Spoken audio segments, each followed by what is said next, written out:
बिस्मिल्लाहिर्रहमानिर्रहीम। अस्सलामु अलैकुम डियर स्टूडेंट्स। लेक्चर नंबर 4 के साथ मैं आपका इंस्ट्रक्टर आतिफ़ नसीम आपको खुशामदीद कहता हूँ।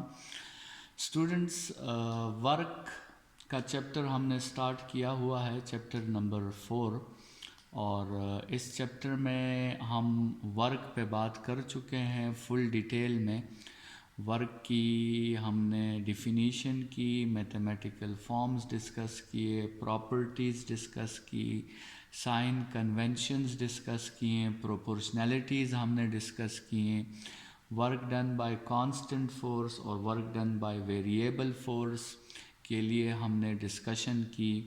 और आज हम टॉपिक स्टार्ट करेंगे फील्ड की, और हम इसमें डिस्कस करेंगे कि फ़ील्ड किसे कहते हैं, कंज़र्वेटिव फ़ील्ड किसे कहते हैं, हमारे साथ फ़िज़िक्स में कौन कौन से फ़ील्ड्स हैं, कौन कौन से फ़ील्ड्स कंज़र्वेटिव हैं और कौन कौन से फ़ील्ड्स कंज़र्वेटिव नहीं हैं।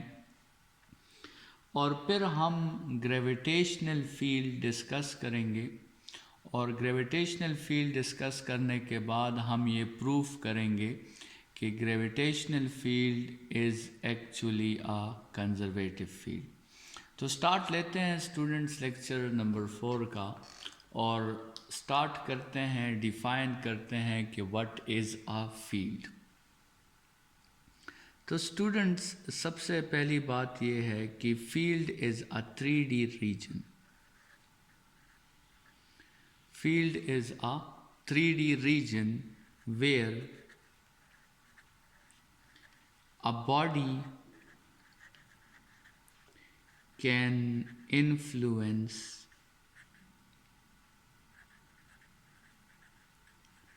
another body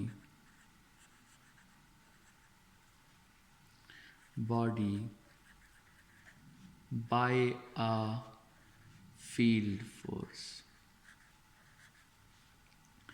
फील्ड एक ऐसा रीजन है जिसमें एक बॉडी दूसरे बॉडी को इन्फ्लुएंस कर सकती है by a force that is called field force. ठीक है, तो स्टूडेंट्स, 3D रीजन से मतलब ये है कि उस बॉडी के आगे भी फील्ड है, उसके पीछे भी फील्ड है, उसके दाएं भी फील्ड है, उसके बाएं भी फील्ड है, उसके ऊपर भी फील्ड है और उसके नीचे भी फील्ड है। मतलब अगर ये आपके साथ लेट सपोज एक बॉडी है, तो इस बॉडी को सेंटर में लेते हुए आप एक फुटबॉल की शक्ल में एक स्फीयर कंसिडर कर लें, तो वो स्फीयर जो होगा वो आपके साथ इस बॉडी का फील्ड होगा। ठीक है, तो जिस तरह आप एक बैलून में देखें हवा भरते हैं और उस बैलून को आप जिस तरफ से देखें वो इंक्रीज हो रहा होता है, तो इसी तरह 3D फील्ड जो है वो भी जब बनता है तो उसी तरह बनता है जैसे आप एक बैलून में हवा भरते हैं। स्टूडेंट्स, हमारे साथ फिज़िक्स में 3 फील्ड्स जो हैं वो बहुत पॉपुलर हैं, और उनमें हमारे साथ सबसे पहले है ग्रेविटेशनल फील्ड,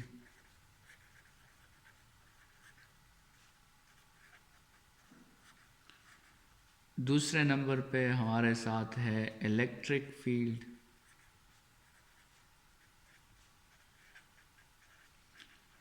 और फिर है मैग्नेटिक फील्ड,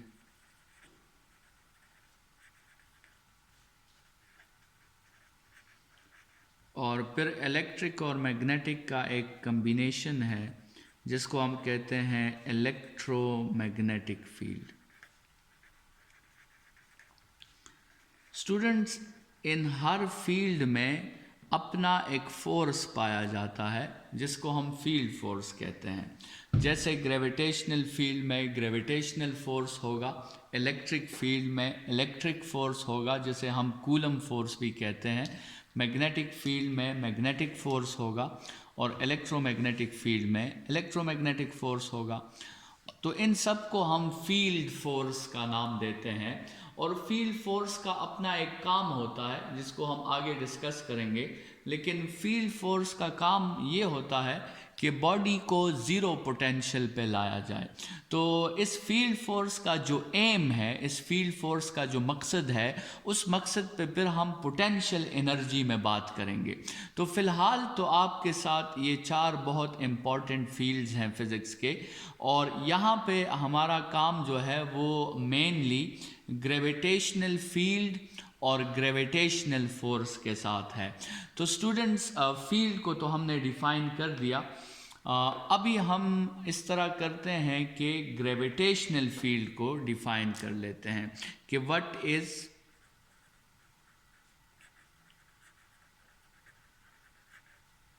ग्रेविटेशनल फील्ड। तो ग्रेविटेशनल फील्ड की स्टूडेंट्स यही डिफिनीशन होगी, लेकिन थोड़ी सी हम इसमें चेंजेस ले आएंगे। It is a 3D region around a body of mass m where it can influence other masses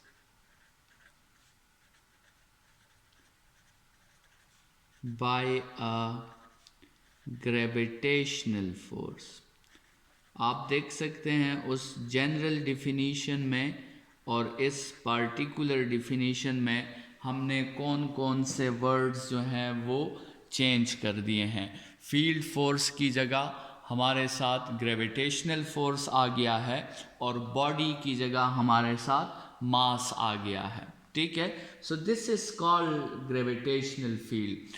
students, Newton law of universal gravitation जो है, जो आपने मैट्रिक में भी पढ़ा था, उससे पहले सिर्फ ये पता था कि अर्थ की ग्रेविटी होती है और अर्थ का ग्रेविटेशनल फील्ड होता है। लेकिन न्यूटन ने अर्थ से ग्रेविटी का कंसेप्ट उठा के पूरे यूनिवर्स पे अप्लाई कर दिया। मतलब इसका ये हुआ कि Newton law of universal gravitation के बाद हमें ये भी पता चला कि सिर्फ अर्थ की ग्रेविटी नहीं होती, बल्कि जिस बॉडी का मास होता है उस बॉडी की ग्रेविटी होती है।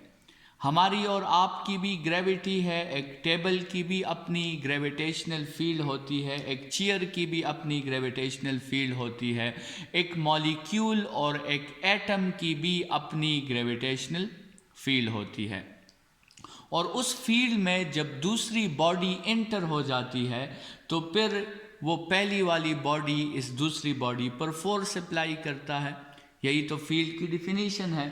ठीक है, तो ग्रेविटेशनल फील्ड जो है वो एक ऐसा फील्ड है जिसमें एक बॉडी अपने ग्रेविटेशनल, अपने मास की वजह से दूसरी बॉडी पर एक फोर्स अप्लाई करेगा, जिसको हम ग्रेविटेशनल फोर्स कहते हैं। और उस ग्रेविटेशनल फोर्स के बारे में जो मैथमेटिकल फॉर्म है वो आपको पता है, वो Newton law of universal gravitation है, Gm1 m2 by R square, जिसमें G जो है वो यूनिवर्सल ग्रेविटेशनल कांस्टेंट है, m1 m2 आपके साथ इस बॉडी के मासेस हैं जिनके दरमियान ये फोर्स मौजूद है, और R जो है उनके सेंटर्स के दरमियान सेपरेशन है। तो ये तो स्टूडेंट्स हमारे साथ ग्रेविटेशनल फील्ड हो गया। अब ज़रा आते हैं और देखते हैं कि कंजर्वेटिव फील्ड हम किसे कहते हैं। कंजर्वेटिव फील्ड, स्टूडेंट्स, जब भी एक फील्ड को हम दो कंडीशंस के लिए चेक करें और वो दोनों कंडीशंस वो फील्ड ओबे कर लें, सेटिस्फाई कर लें, तो फिर हम कहते हैं कि वो फील्ड कंजर्वेटिव है। तो पहली कंडीशन उसकी ये है कि the work done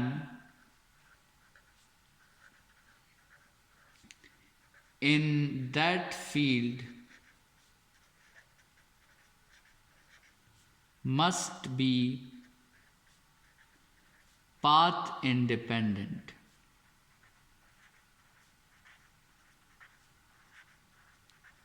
work done आपके साथ क्या होना चाहिए, पाथ इंडिपेंडेंट होना चाहिए। ठीक है, उस फील्ड में अगर वर्क डन पाथ इंडिपेंडेंट है तो उस फील्ड को मतलब हम कहेंगे कि उसने फर्स्ट कंडीशन सेटिस्फाई कर ली है। लेकिन याद रखिए यहाँ पे जिस वर्क की बात हो रही है वो असल में work done by the field है। ठीक है, बाय द फील्ड, उस वर्क की बात हो रही है जो फील्ड कर रहा है। उस वर्क की बात नहीं हो रही जो हम कर रहे हैं। हम अपने आप को कंजर्वेटिव साबित करने की कोशिश नहीं कर रहे हैं, हम फील्ड को कंजर्वेटिव साबित करने की कोशिश कर रहे हैं।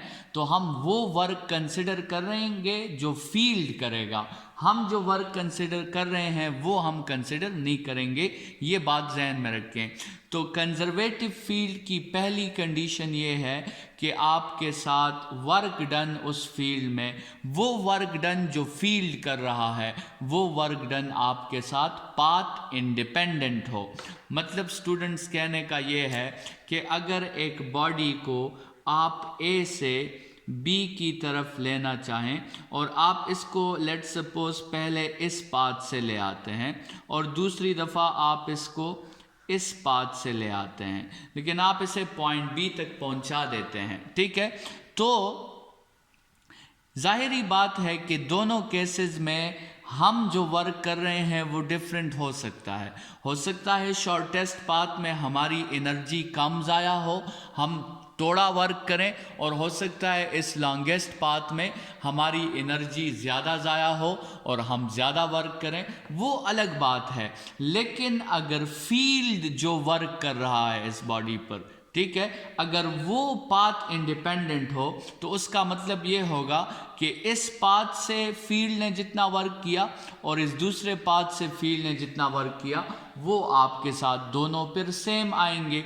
ठीक है, मतलब अगर इसको हम पाथ 1 कह दें और इसको हम पाथ 2 कह दें और हम साबित कर दें कि वो वर्क जो 1 पाथ से हुआ है वही वर्क 2 पाथ से भी हुआ है, तो फिर इसका मतलब ये होगा कि उस फील्ड में वर्क डन जो होगा वो आपके साथ पाथ इंडिपेंडेंट होगा। मतलब पहली कंडीशन आपके साथ सेटिस्फाई हो जाएगी। स्टूडेंट्स, कंजर्वेटिव फील्ड के लिए हमें दूसरी कंडीशन जो चेक करनी है वो ये है कि the work done in closed loop या close path is always zero. Close loop में और क्लोज पाथ में जो भी वर्क होगा वो ज़ीरो होगा। और स्टूडेंट्स, वही बात हम वो वर्क डिस्कस कर रहे हैं जो फील्ड कर रहा है। ठीक है, तो हम वो वर्क डिस्कस नहीं कर रहे हैं जो हम कर रहे हैं। इस सेकंड बात की क्या मतलब है?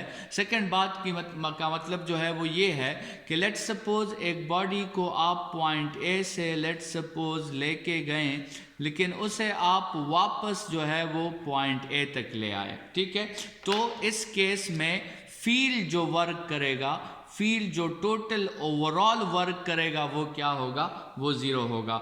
या लेट सपोज आप इस तरह कंसिडर कर लें कि हमारे साथ एक सिचुएशन है जिसमें एक बॉडी को हम ए से बी की तरफ लेके गए और फिर बी से लेट सपोज हम सी की तरफ लेके आए और सी से बॉडी को फिर ए की तरफ ले गए और हमने इस ए से लेकर बी तक फील्ड ने जितना वर्क किया उसको W1 कहा, बी से लेकर सी तक फील्ड ने जितना वर्क किया उसको हमने W2 कहा और सी से लेकर ए तक फील्ड ने जितना वर्क किया उसे हमने W3 कह दिया।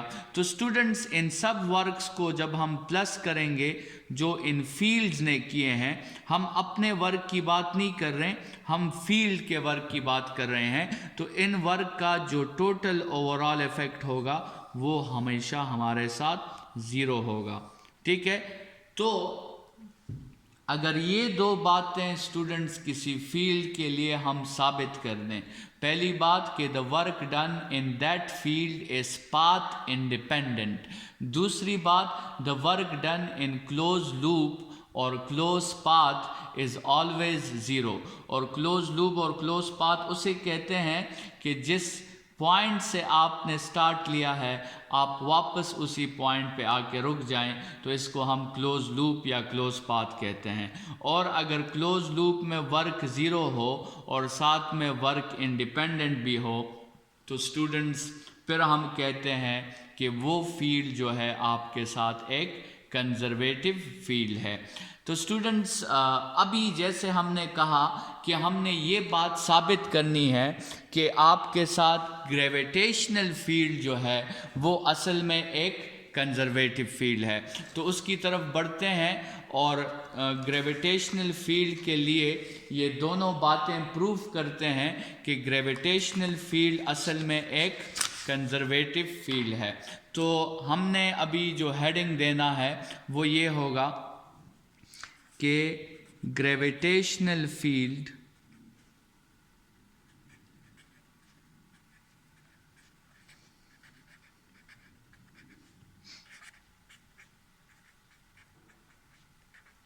As conservative. ग्रेविटेशनल फील्ड को हम साबित करने वाले हैं कि ग्रेविटेशनल फील्ड असल में क्या है, ये एक कंजर्वेटिव फील्ड है। तो हमें इस फील्ड के लिए दो चीज़ें साबित करनी होंगी। सबसे पहले हमें इस फील्ड के लिए साबित करना होगा जिसको हम कहते हैं पाथ इंडिपेंडेंसी।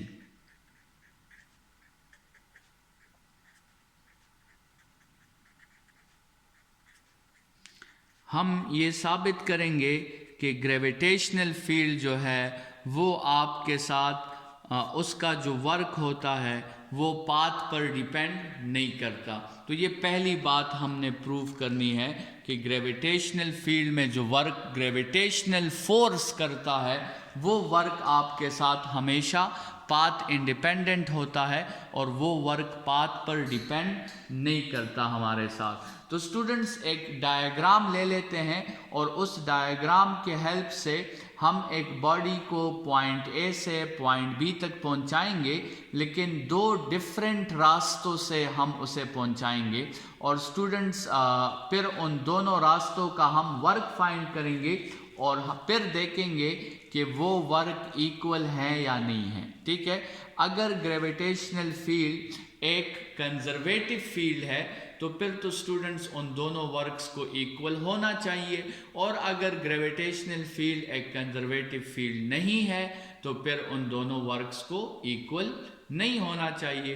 तो देखते हैं, चेक करते हैं कि क्या वाकई ग्रेविटेशनल फील्ड जो है उस फील्ड में पाथ इंडिपेंडेंसी मौजूद है या नहीं है।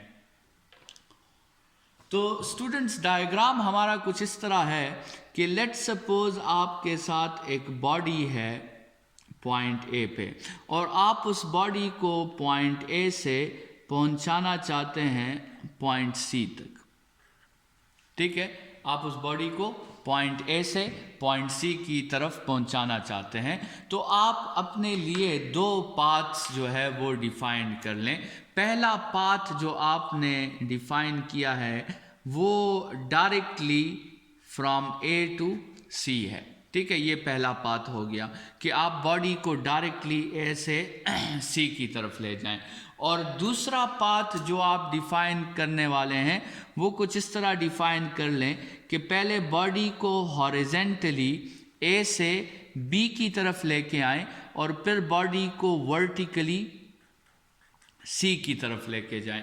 तो दूसरा पाथ जो आपने डिफाइन किया वो आपके साथ हो जाएगा from A to B to C. तो ये दो पाथ्स आपने अपने लिए डिफाइन कर लिए। कंसिडर करें कि इस पहले पाथ से जो वर्क होता है उसे आप W1 कह दें और इस दूसरे पाथ में जो वर्क है उसे आप W2 कह दें। W1 जो होगा वो तो सिंपल सी बात है, वो तो इक्वल हो जाएगा WAC के। लेकिन ये W2 जो आपके साथ है ये दो वर्क्स हैं, एक फ्रॉम ए टू बी है और दूसरा फ्रॉम बी टू सी है। तो W2 आपके साथ फ्रॉम ए टू बी वाला वर्क, और फिर उसके साथ आपने प्लस करना है फ्रॉम बी टू सी वाला वर्क। ठीक है, तो ये हमारे साथ थोड़ी सी हमने अपने लिए डेटा जो है वो बना लिया है। W1 WAC के इक्वल है और W2 जो है वो WAB प्लस WBC के इक्वल है। और स्टूडेंट्स हमने अभी चेक करना है कि क्या ये W1 और W2 ये इक्वल हैं या नहीं है। सबसे पहले इस डायग्राम को थोड़ा सा कैलिब्रेट कर देते हैं और इस डायग्राम में जो लेंथ्स हैं उसे हम नाम दे देते हैं और एंगल्स भी शो कर देते हैं। तो स्टूडेंट ये जो आपके साथ एंगल है इसको हम थीटा कह देते हैं। ये जो ए से लेकर सी तक डिस्टेंस है या डिस्प्लेसमेंट है इसको हम डी कह देते हैं। और स्टूडेंट्स अगर हम इस डी को रिजॉल्व करें तो आपके साथ इस डी के दो कंपोनेंट्स हैं, एक आपके साथ है डी कॉस थीटा, एक आपके साथ है डी साइन थीटा। तो ये थोड़ा सा ट्राइंगल को हमने स्केल कर दिया है, इसमें मुख्तलिफ जो है वो हमने साइड्स को नाम भी दे दिए हैं और साथ में एंगल्स की रिप्रेजेंटेशन भी हमने कर दी है।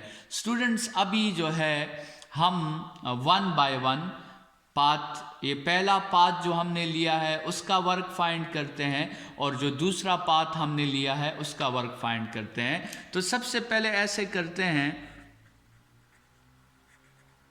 कि हम फाइंड करते हैं W1 जो कि इक्वल है WAC के। ठीक है, तो ज़रा सा स्टूडेंट्स आप दोबारा भी इस ट्राइंगल को गौर करें। बॉडी पड़ी है पॉइंट ए पर और हम उस बॉडी को पहुंचाना चाहते हैं पॉइंट सी तक। हम उस बॉडी को पॉइंट ए से पॉइंट सी तक पहुंचाना चाहते हैं जो हमारा डायग्राम में मेंशन है। और किस पाथ से पहुंचाना चाहते हैं? डायरेक्ट फ्रॉम ए टू सी हम पहुंचाना चाहते हैं। तो स्टूडेंट्स यकीनी बात है ये बॉडी खुद तो ऊपर नहीं जाएगी, आपने इस पे फोर्स अप्लाई करना होगा। आपको अगर इस बॉडी को लेट सपोज यहाँ से आपने उसको यहाँ तक लाना है तो आपको इस बॉडी पर इस डायरेक्शन में एक फोर्स अप्लाई करना पड़ेगा, तब भी ये आएगा यहाँ पे, वरना ये बॉडी तो ग्रेविटेशनल फोर्स की वजह से यही पड़ी होगी, ये तो आगे नहीं आ सकती।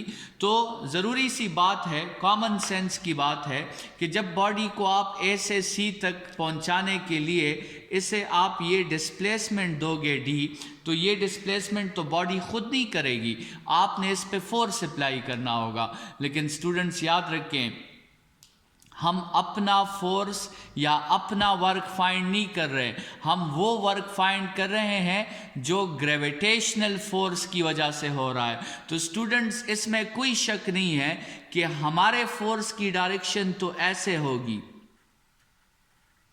लेकिन हमने अपने फोर्स का वर्क तो फाइंड नहीं करना, हमने तो वेट का वर्क फाइंड करना है, हमने तो वर्क फाइंड करना है ग्रेविटेशनल फोर्स का। तो स्टूडेंट्स हम जो है ये फोर्स कंसिडर नहीं करेंगे, हम ये फोर्स कंसिडर करेंगे। जो कौन सा फोर्स है? जो ग्रेविटेशनल फोर्स है। और ग्रेविटेशनल फोर्स का फार्मूला हमने ऑलरेडी लिख दिया है, लेकिन ग्रेविटेशनल फोर्स का सिंपल फार्मूला आप क्या लिख सकते हैं? आप mg भी लिख सकते हैं, या mg की जगह आप w भी लिख सकते हैं।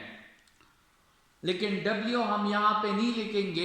W हम इसलिए नहीं लिखेंगे क्योंकि W को हम वर्क के लिए यहाँ पे यूज़ कर रहे हैं, तो हम W को मेंशन नहीं करेंगे। तो स्टूडेंट्स ये वर्क फाइंड करते हैं।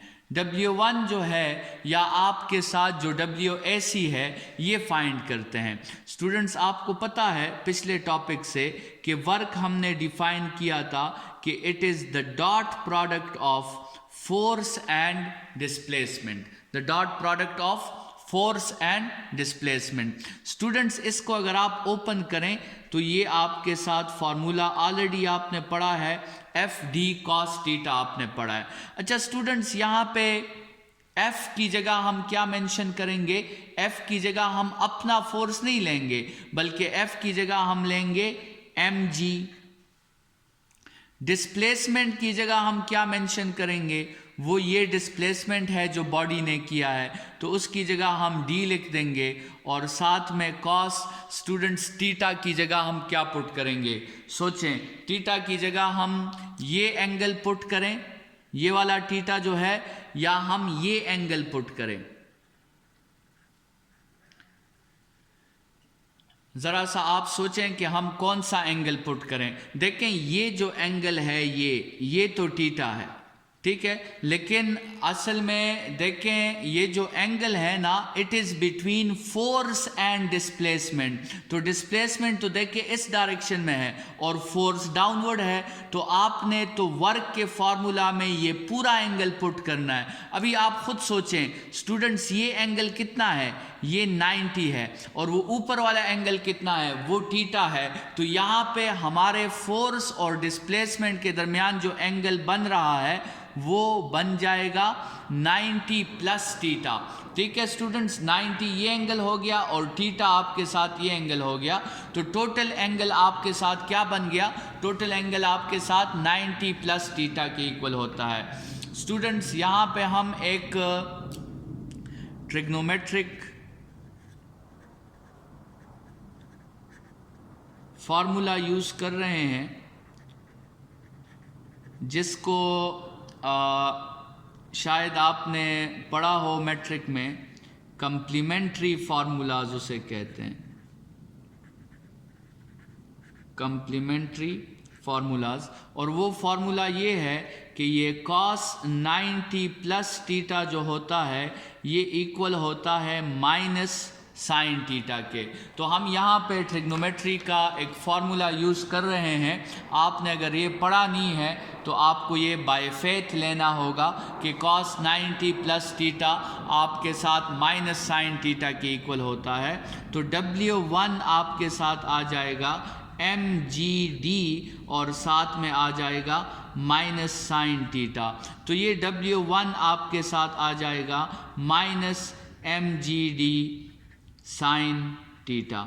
ये हमने पाथ 1 का वर्क जो है वो फाइंड आउट कर लिया है। पाथ 1 का वर्क हमारे साथ आ गया है, जो पहला पाथ था उसका वर्क हमने फाइंड कर लिया है। स्टूडेंट्स अब जो है हम पाथ 2 का वर्क फाइंड करेंगे, जो हमारा था from A to B to C, ठीक है, जिसको हमने W2 कहा था। लेकिन W2 किसकी इक्वल है, वो WAB के इक्वल है, फिर प्लस WBC के इक्वल है, ठीक है। तो अच्छा स्टूडेंट्स, इस डायग्राम में कंफ्यूजन को हटाने के लिए, क्योंकि एक तो इस डिस्टेंस को नहीं है, इसको हम D1 कह देते हैं और इसको हम D2 कह देते हैं, और D1 इक्वल है D sine theta D cos theta के, और D2 इक्वल है आपके साथ D साइन थीटा के। तो ये ज़रा जो है कन्फ्यूजन आगे आएगी, तो मैंने इसके नाम थोड़े से जो है चेंज कर दिए हैं। D1 D कॉस थीटा है और D2 जो है वो D साइन थीटा है। तो अभी आगे बढ़ते हैं स्टूडेंट्स। W2 फाइंड करने के लिए हमें WAB फाइंड करना पड़ेगा और WBC फाइंड करना पड़ेगा, और फिर दोनों को स्टूडेंट्स हमें ऐड करना पड़ेगा। तो सबसे पहले हम WAB भी फाइंड कर लेते हैं और WBC भी फाइंड कर लेते हैं। और स्टूडेंट्स इन दोनों के लिए हम डायग्राम्स दोबारा बनाते हैं। ज़रा सोचें, बॉडी को A से हम पहुंचा रहे हैं B तक, A से हम बॉडी को पहुंचा रहे हैं B तक, और जो डिस्प्लेसमेंट है, डिस्प्लेसमेंट को हमने क्या नाम दिया है, D1।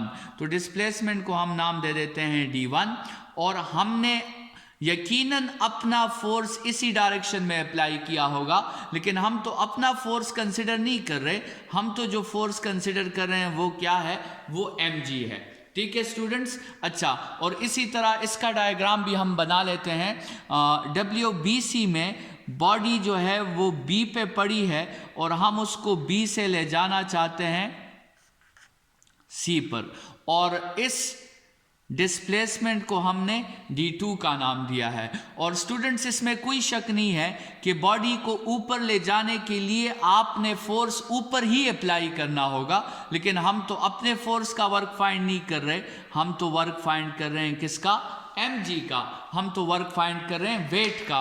तो अभी ज़रा सोचें, WAB सबसे पहले फाइंड करते हैं। According to the formula of work WAB is F.D, और इसको अगर ओपन करेंगे तो FD cos थीटा आएगा। स्टूडेंट्स F की जगह तो हम mg पुट कर देंगे, लेकिन यहाँ हम d की जगह d पुट नहीं करेंगे, d की जगह हम पुट करेंगे d1, और साथ में cos ऑफ ये जो आपको एंगल नज़र आ रहा है फोर्स और डिस्प्लेसमेंट के दरमियान, ये है 90 डिग्रीज। और स्टूडेंट्स आपको पता है कि जब एंगल 90 होगा तो रिजल्ट हमारे साथ 0 होगा। तो इसका मतलब A से लेकर B तक जो हमने बॉडी को मूव किया है, तो ग्रेविटेशनल फील्ड ने इस बॉडी पे कोई वर्क नहीं किया। स्टूडेंट्स अभी आए वर्क BC की तरफ। वर्क BC के लिए जो वर्क का फॉर्मूला है वो है फोर्स डॉट डिस्प्लेसमेंट, और इसको ओपन करेंगे तो हम लिखेंगे FD cos theta. Students F की जगह हम mg लिख देंगे, स्टूडेंट्स D की जगह हम d2 लिख देंगे, और साथ में cos ऑफ इस F और D में क्या एंगल है, इस F और D में 180 एंगल है, तो ये cos ऑफ 180 हो जाएगा। स्टूडेंट्स ये mg d2 और cos ऑफ 180 माइनस 1 की इक्वल होता है, तो माइनस mg d2 आ जाएगा। और स्टूडेंट्स आपको पता है d2 किसके इक्वल है, d2 आपके साथ इक्वल है d sin थीटा के। तो स्टूडेंट्स इस d2 में आप d sin थीटा आप पुट कर दें, d2 में d sin थीटा पुट कर दें तो आपके साथ WBC भी आ जाएगा। स्टूडेंट्स अब इन दोनों वर्क्स को जो है आप ऐड कर दें ताकि आपके साथ W2 आ जाए। तो W2 जो होगा वो हमारे साथ इक्वल होगा, W2 जो होगा वो होगा 0 plus minus mgd sin theta. तो ये W2 जो आपके साथ होगा ये भी माइनस mgd sin थीटा के इक्वल हो जाएगा। तो स्टूडेंट्स अभी ज़रा देखें, आपको ऊपर W1 भी नज़र आ रहा है और आपको यहाँ पे W2 भी नज़र आ रहा है। W1 भी आपके साथ माइनस mgd sin थीटा है, W2 भी आपके साथ माइनस mgd sin थीटा है। इसका मतलब ये है कि आपके साथ W1 और W2 इक्वल है। चाहे आप बॉडी को A से पॉइंट C तक डायरेक्टली ले जाएं और चाहे आप बॉडी को किसी दूसरे पाथ से C तक पहुंचा दें, यकीनी बात है कि हमारा वर्क डिफरेंट होगा, लेकिन याद रखें स्टूडेंट्स, मैथमेटिकली हमने प्रूफ कर दिया है कि ग्रेविटेशनल फील्ड इन दोनों पर सेम वर्क करेगी। ग्रेविटेशनल फील्ड जो है वो डिफरेंट वर्क नहीं करेगी। इसका मतलब ये हुआ कि the work done by gravitational field is path independent। तो स्टूडेंट्स इसका मतलब ये है कि पहली बात जो पाथ इंडिपेंडेंसी की बात थी वो तो हमने साबित कर ही दी है, ठीक है। मतलब 50% तो हमने प्रूव कर दिया है कम से कम कि आपके साथ ग्रेविटेशनल फील्ड एक कंजर्वेटिव ही फील्ड है। इसका जो नेक्स्ट 50% है वो इंशाल्लाह हम नेक्स्ट क्लास में डिस्कस करेंगे। इस क्लास के लिए इतना ही। अपना बहुत ख्याल रखिएगा। Thank you students.